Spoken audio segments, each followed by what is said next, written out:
what the heck was that chapter? Well, I'll tell you what it was. It was awesome. That is what it was. This chapter of Chainsaw Man was basically the Fujimoto special. Introduce a new threat to the series, explain it a way that confuses everyone theorizes, then people start to say Chainsaw Man is dying, rinse and repeat. Yeah, I can't wait for this cycle. It's gonna be great. Ladies and gentlemen, we are literally just 600 subs from 10K, so let's get to 9,700 subs with this video. Our goal is to get to 10K before or on the day chapter 200 comes out. I've been doing this every Tuesday for nearly 3 years now, so your subs, your likes, and your comments will help us get to 10K and beyond much quicker. So the chapter starts off with a bit of patent Fujimoto humor. The falling devil, of all things, is concerned that people are looking at Death's underwear. I mean, just the sheer stupidity of this moment was great. Like, yeah, sure, that's what everyone is looking at right now as they're forced to remain motionless on a plate about to be eaten. Yeah, they just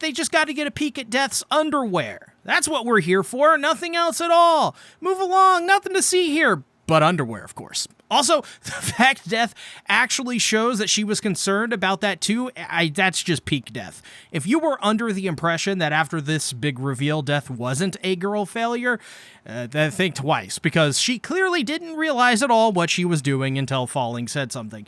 And it makes sense, Death is a total airhead, but actually though, because she probably removed her brain. Besides that, Death goes on to explain essentially what we already know. If Death dies, even if she could be killed, which we'll discuss here in a second, then she would just be reborn. Now, here is the thing. She essentially assures the others that they really shouldn't kill her anyways, because if she were to die, then her new form may not like human culture, and that would destroy mankind in no time. Her words, not my elbow. So, my biggest concern with what she said here was the whole implication that Death cannot die. And the reason I fixated on this is mostly just because, well, what will kill Death if not Chainsaw Man's ability of erasure? Like, I feel as if the only way Death at this point could be toppled is if there was an accumulation of devils fighting against Death. So, like, think of it this way, like, while Death cannot be physically killed, what if there was, like, the nuke, war, drowning, prison, or other devils like it, which could serve as a way to restrict or slow Death down, effectively stopping her?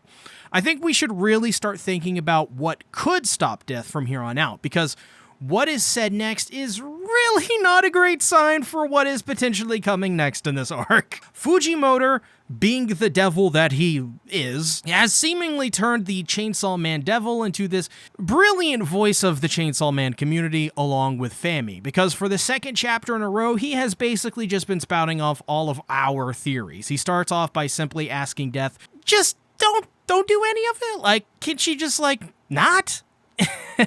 This was really funny, and I think as well, it's sort of refreshing. It reminds me of that Austin Powers scene where he's like, I'm going to leave them alone and not actually witness them dying. I'm just going to assume it all went to plan. What? I have a gun in my room. You give me 5 seconds, I'll get it. I'll come back down here. Boom! I'll blow their brains out. And this culminates in Death telling Chainsaw Man Devil that she can't just go away and let things die down. And the reason is very specific, Nostradamus' prophecy. Now, this was brought up at the end of the Falling Devil arc, and we just get a tiny bit more clarity here on what she was talking about back then. Death doesn't know why, but this prophecy will culminate in mankind's fear of death, reaching its peak and Death's powers awakening, even if she goes away and hibernates for eternity. This is, as you could guess, a little troubling, because this implies that there is some sort of, possibly, other entity out there that could potentially be beyond devils themselves. Because what could cause humanity's fear of death to activate on such a planetary scale?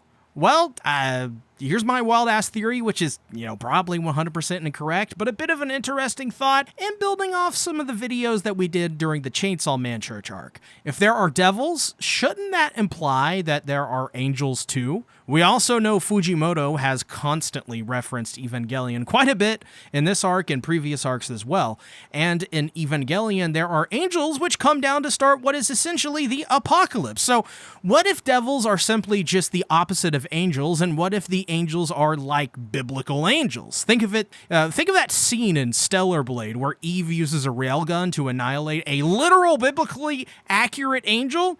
Not only that, but angels, well, I mean, if you simply look at them, at least humans, they will destroy the mind of any of them. So, in theory, this could take only like one angel to plunge humanity into a stupefying fear of death and chaos.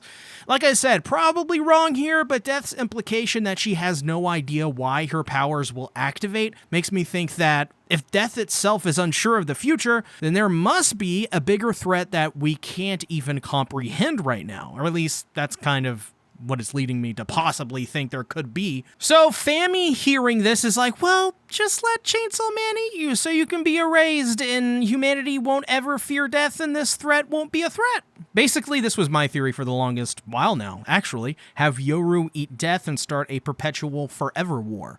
But bro, this just blew my entire noggin off. Death sorta implies that this could be possible, but instead proposes a different plan. A plan that she calls a good plan, which we will have to see about that. Especially after Miss Elbow's display of sheer brilliance in the jailbreak arc, I'm more or less on the proverbial fence. So her idea is essentially this. If they are to cooperate with her, mankind won't be annihilated for reasons. Hearing this, they're like, okay, let us go and we will help you. But that doesn't happen. Instead, Death literally eats Chainsaw Man Devil, Justice Devil, and Fammy right then and there as the crows descend upon them and eat them. This was just an incredible visual and gives an even better visual of Death's true powers. She uses crows to feast upon their succulent flesh. This is, I think, a really cool reference to the Raven, which I think the Raven in that poem was a representation or metaphor for death, but who knows, this could just be Gyoni guillotine as well. But I do think it would be awesome if Death could turn into ravens or summon them or whatever from the gaping hole in her body. God, this is just making me want a Chainsaw Man fighter so bad. Moving onward, Death didn't exactly find Fammy or Chainsaw Man Devil appetizing or delicious. So, giving Denji a run for his money, channels her inner throat goat and pulls out the figurines of Chainsaw Man Devil and Fammy. Turns out that Death wasn't exactly lying when she said she couldn't control things in the Falling Devil arc, except the conditions is that she has to kill something to enslave them, not starve them. Not eating, however, Death just wanted to savor their meat, and savoring their lives is good manners. This is a pretty awesome way to show that Death savors the lives she takes because Death loves killing things. And so she calls forth and summons Fammy and Fake Saw Man. We finally got the official name for this character. It's not Chainsaw Man Devil or Fake Saw Man, it's just Fake Chainsaw Man. So upon being summoned, Fammy immediately yells out salvation and uppercuts Death, which is just hilarious, obviously. Death's whole shtick is that I think every one of her sisters likes to just beat her up, but this ends in Death ordering the two to plunge mankind into an abyss of terror.